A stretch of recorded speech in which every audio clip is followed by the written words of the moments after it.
Okay, so dahil mainit pa, dito kami ngayon sa loob ng mall. Ano pangalan ng mall na to?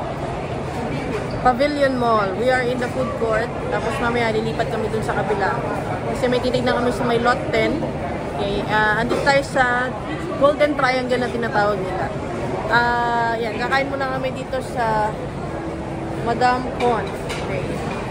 Natry namin yung kanilang ano ba yung makakain natin? Laksa. Okay, laksa. Tapos, bumili kami nitong pangalan nito, yung beef roti. Apparently, meron pala dun. Meron pala dun. But it's okay. We'll try. And later, we'll give you a review. Ito yung food court nila. Sa food court, normally, merong 6% charge plus 10% charge. So, we'll eat. Tell you later.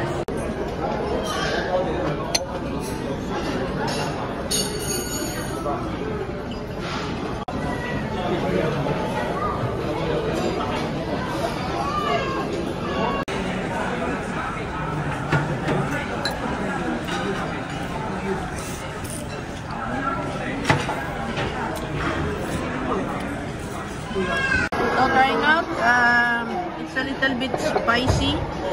Masarap naman yung curry niya. At first, parang feeling mo kulang sa lasa, pero yun nga, okay naman siya. Masarap. Then, you'll want to eat and crave for more. Yun. And then, yan, yung sambal nila. Para sa atin, parang bago. So, better lagyan mo ng kalamansi. And then, perfect na talaga siya. Okay? Good for tuna kasi madami siya eh.